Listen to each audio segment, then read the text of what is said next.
Hey y'all, Airgun Angie with Gateway to Airguns. I have the FX Wildcat Mark III. This is part 2 of the grip review, the GTA grip review on this one. This is a regulated, extremely adjustable PCP. Let's grip it.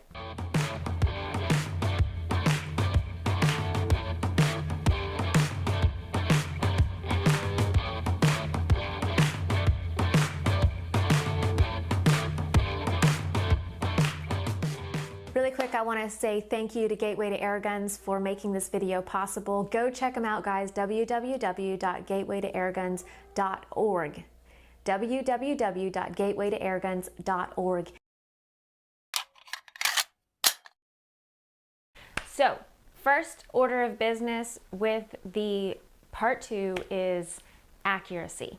Accuracy at 50 yards. Now, I did, like you guys have seen, if you already watched, I had part 1 came out where we went over the aesthetics, the operation, the first shots out the box, and then I did a little range time video, did some pellet testing, and I didn't tell you which ones I was going to use in part 2. I'd be interested to know what y'all's opinion is, but the 3 that I chose 3 because I chose a dome top pellet, a hunting pellet, and then a slug. I chose the Predator Polymags for the hunting pellet, the JTS Dead Center as a dome top pellet. Oh my gosh, they shot beautifully at 25 yards. And then the JSB Knockouts. Those are the Mark IIs, I believe. Yes, the Mark IIs. So those are the 3 that did the best, in my opinion, at 25 yards. So let's take them back to 50 and see how they shoot at 50.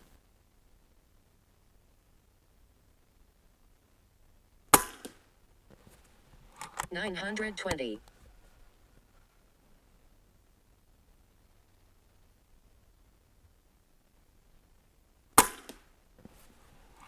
$920.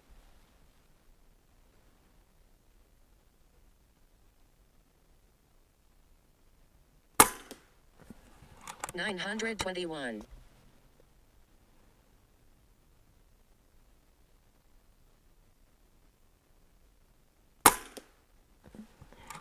$921.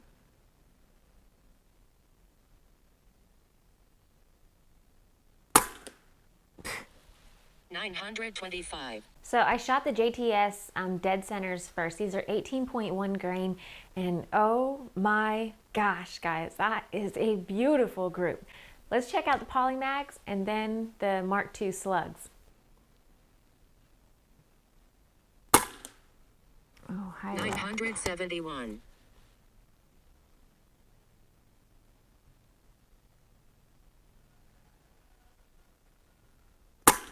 Hmm. 971.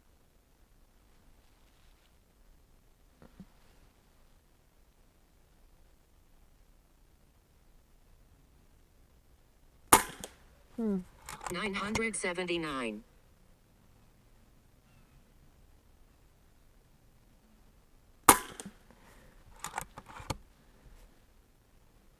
I didn't get that one on the chronograph.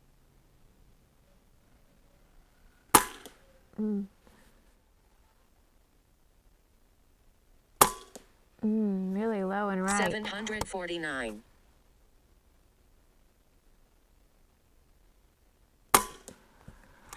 $761.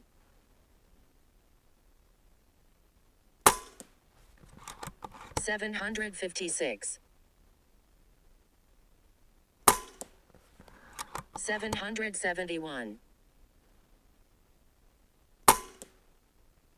767.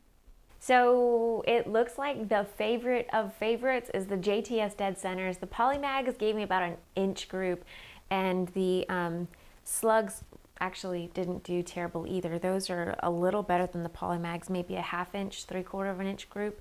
So JTS Dead Centers it is for the rest of the testing. Before we move on to anything else, guys, let's talk about this trigger. This is a fully adjustable 2-stage trigger, and as is, I don't know if maybe the guys at FT Airguns or maybe Rick fooled around with it a little bit, but it is an extremely light trigger, so I have to watch it because sometimes I pull it when I don't mean to. So let's see what the pull weight is on it.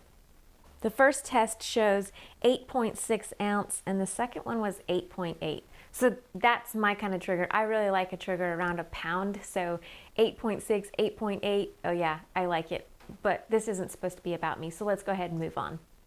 Okay guys, from full to empty, let's check out the shot count, consistency of velocity, accuracy, and I am pretty impressed as far as extreme spread, standard deviation. That's probably the best results that I've ever gotten from any air gun. And it should be. I mean, this is a $1,400 air gun, so it should give you really great results in every kind of category. So check this out. So at shot 1, got 909 feet per second. Halfway through at shot 30, I got 906. And the last shot produced 909 with an extreme spread of 13 and a standard deviation of 3. Just beautiful results. And how many shots was that? Well, if you guys weren't paying attention, that was 60. 60 shots. Check out the shot group. 60 shots at 50 yards. That's a pretty nice shot group. So yes, very impressive, and it should be. Before we move on to anything else, does this live up to the name Wildcat? Now we know wildcats or cats in general can be sneaky and quiet, or they can be loud and crazy. So is this backyard friendly? Let's see.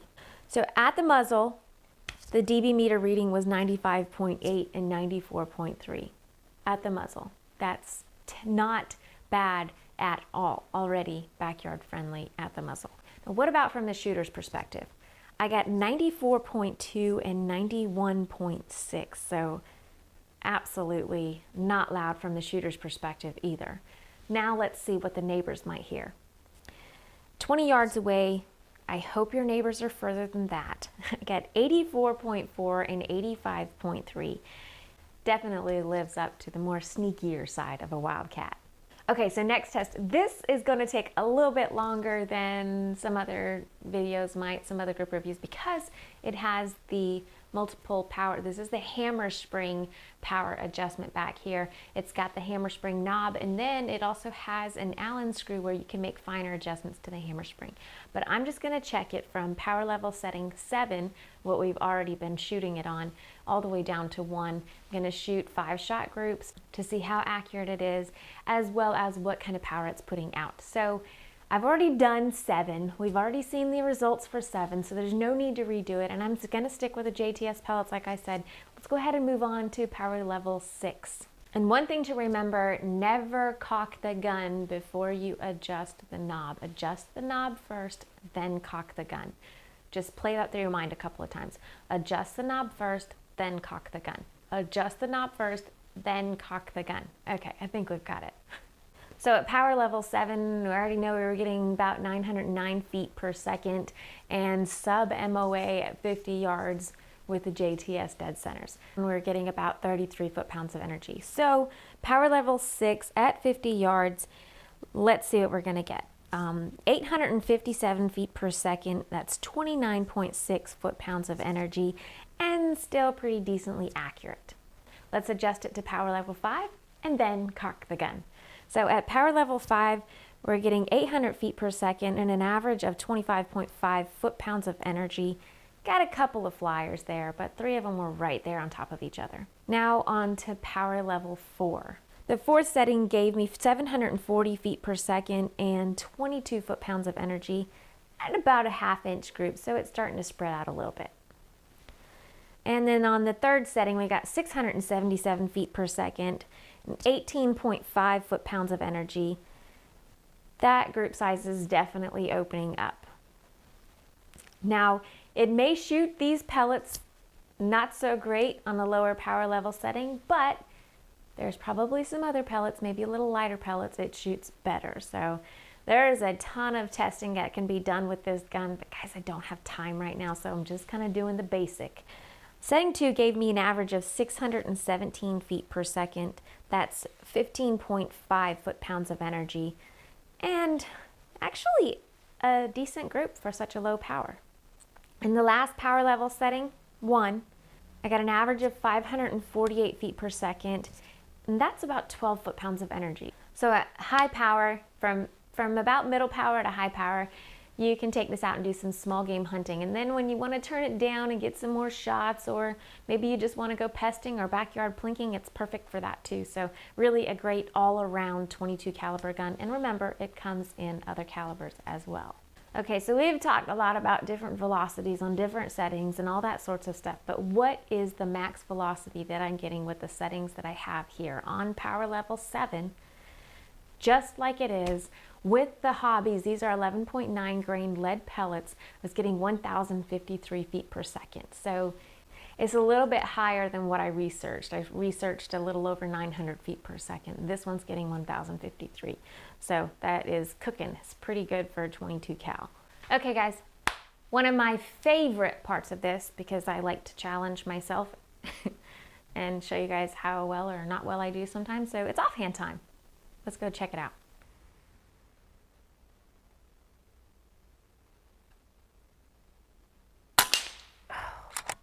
This is the very first one.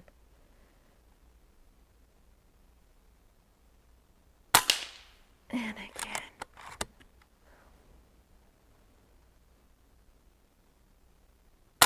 There we go.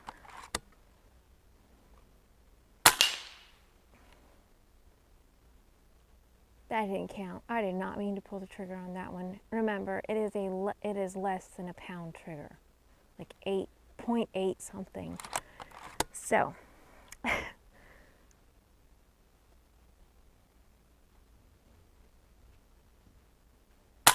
we go.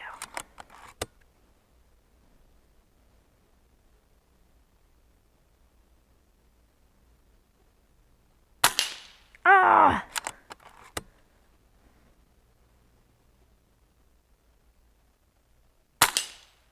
So close.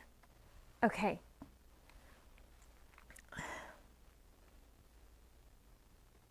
I'm sure this is a great offhander. I'm sure it is. I think I'm the problem. That was fun. All right, so now the last thing to do in the GRiP review is cons and pros. Okay, so are there any cons? Not really. Can't really find anything about this gun that is a bad thing. I mean, you can basically make it your own in so many different ways. So let's just go ahead and move on to pros. The first thing that really sticks out to me with this one is the various ways of adjustabilities on this gun. And I don't know if that made sense the way that I said it, but whether you are a backyard plinker, pester, small game hunter, precision shooter, this gun can be set up for whatever you want, whatever you need at that time. It comes in 177, 22, 25, and 30 calibers, so something for almost everybody. That you get 60 consistent, beautiful shots. That's what the 22 caliber at the settings it's at. You may be able to tune it to get more, less, whichever. The consistent shots, the accuracy, 60 shot. This is the group at 50 yards of 60 shots. That's beautiful.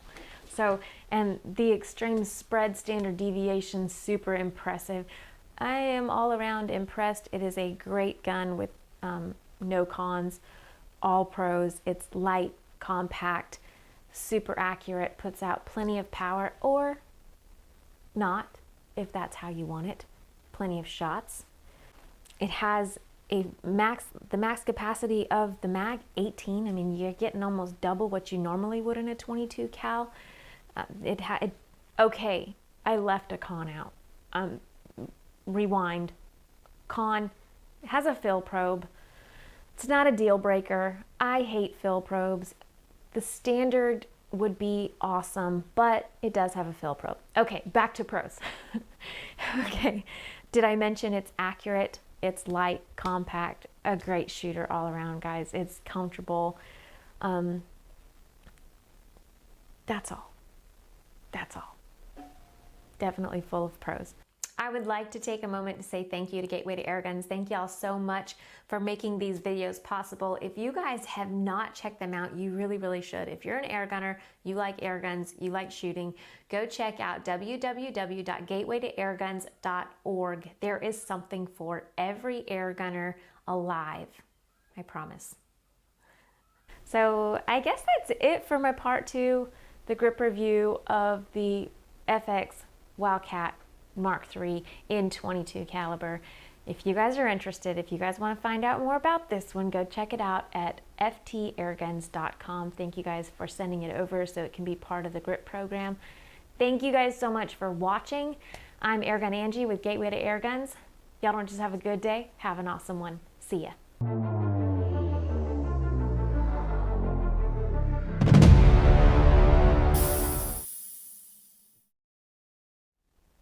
I'm gonna finish this.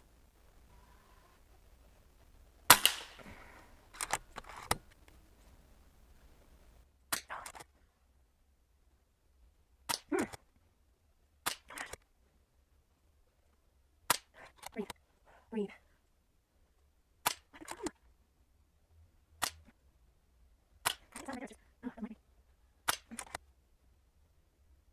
There we go. I told you I was gonna finish it. Sorry, Rick.